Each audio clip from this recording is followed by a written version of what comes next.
Hi, I'm Tom. Welcome to Worcester Small Order. We're going to do a quick how to drive and how to check over our Kubota STV32. So to start, we're going to lift up the bonnet. To do this, you twist this knob on the front and then you lift it up. It can be quite heavy, so just watch yourself. Lift it up and it will click. And then there's a little control lever in here that we use to lock it in and lift it up to let it down. So you lift it up and it will lock in there. Just be really careful. First thing we do, check the coolant. As you can see, we're in between the min and the maximum, which is really good. We're going to check that the radiator is clear of debris and grass, which it is. If it's not, take this out, give it a dust down, and then slide it back in. And there's two little rails that it slides into. Just inside there, can be a bit of a fiddle. It's gone straight in. So we'll come around this side and we're going to check the engine oil. So whilst the bonnet's up in the air, there's a dipstick just here. We're going to pull this out nice and gently, and we're going to clean this off with just a rag. And then we're going to dip it back in the dipstick hole, just there. Give it a second, just let the oil go up the dipstick. Then as you can see, we're in between the two lines and we're just below the top, which is perfect. So I'm going to put this back in the dipstick holder, and you want to make sure that it's always clicked back in. So I'm going to put the bonnet down. We've checked the engine oil, we've checked the coolant, and we've checked that the radiator is clear. So I'm going to put this down, lift up the little lever, taking a bit of weight on the bonnet. Once it comes down a little bit, I'm going to slowly drop this.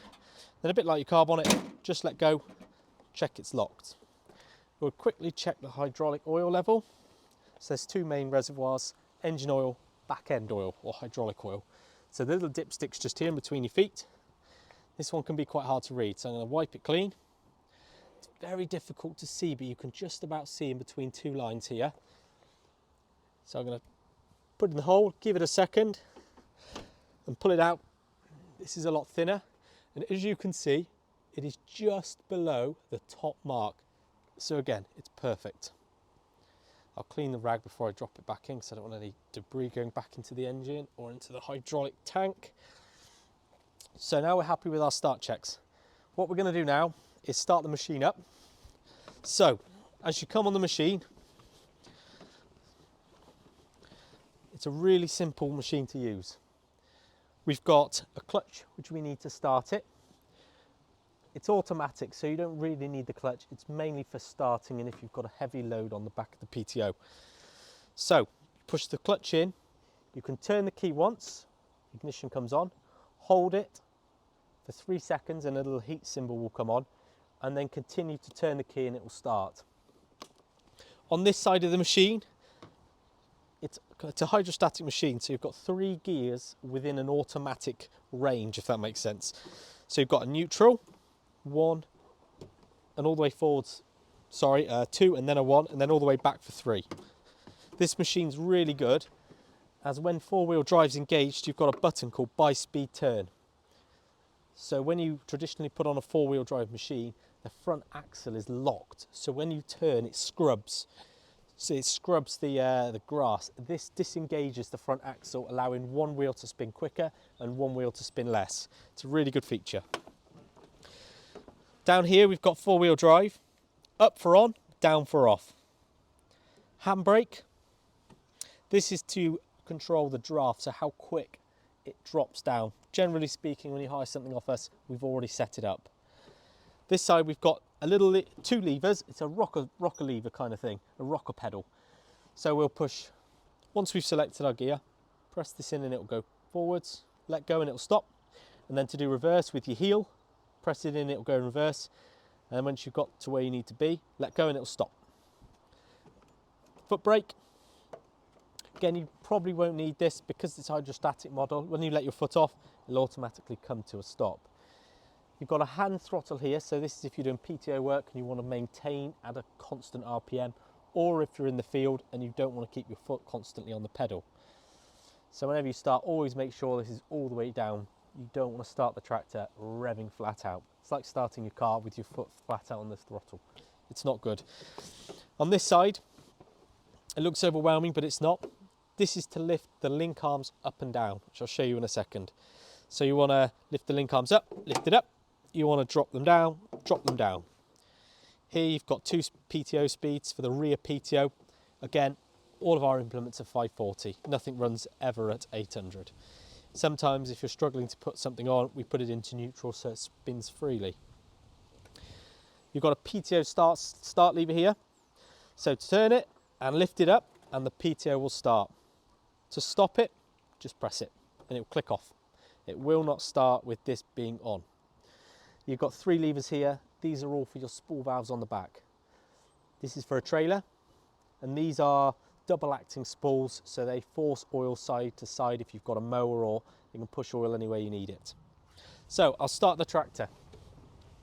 I'll put my foot on the clutch, check the machine is in neutral, turn the key, hold it for 3 seconds as we haven't started the machine for a while and the engine will be cold, and then turn the key and let go as soon as it started. Because it's in neutral, I've got no feet on either of the rocker pedal, everything's flat. I'll let my foot slowly off the clutch. So now the machine is ready to drive forwards and backwards. So I'm going to select myself a gear. I'm going to select number 2 for now. So I'm going to slide it into N, from N into number 2. And I'm going to let the handbrake off.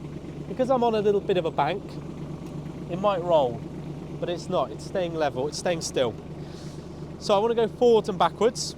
I'm sat on the machine, hands are on the wheel, and I can press the little lever forwards and it will make the mower go. Let go and it will come to a stop. And same for reverse. Look behind me. Let go, it'll come to a stop. And it'll automatically rev itself up. I'll select low. If you listen to the engine, I've not touched the hand throttle, but it's got an automatic throttle. So you can hear it revving up now. Then I'll let go, and then into reverse with the heel. It's completely automatic, there is no clutch. You do not need a clutch to run this. So I'll just come onto some more level ground. So I'm going to put the handbrake on, just down here. Put the machine back into neutral, and then we'll show you how to work the rear arms. So again, this black lever, I'm going to pull this up, and then if you look on the rear, these arms are going to go up. They go up, and then I'm going to push the lever forwards, and they're going to come down really slowly, because that's as we've got the draft to lower them really slowly so it doesn't put a lot of stress on the implements. So I can speed it up by unwinding it, and they should go down a bit quicker. And on our, I'm going to turn the machine off. On our rear link arms, we've got these quick attachers. These are basically an easy way of hooking implements on. Rather than having a ball sat in here constantly, these are so you can reverse up to the machine and you could get close, and these have quite a large jaw, so you can get close and then hook the machine on and it pulls it square. And then you just unlock them and you let go, and then the balls are locked in here. This can't come out, the implement can't come out. On here, whenever you're doing PTO work, always make sure you've got the guard on. You can lift it up to get better access. Never touch the PTO when the tractor is running. Always, always, always turn it off. Because for whatever reason, if it decides to turn on and your fingers are on there, you can have a bad accident. It's really not good. And then here are our spool valves. Again, we've got the 2 double acting ones and then the 1 trailer one.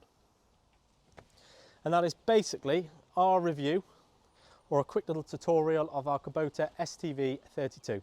Thank you for watching.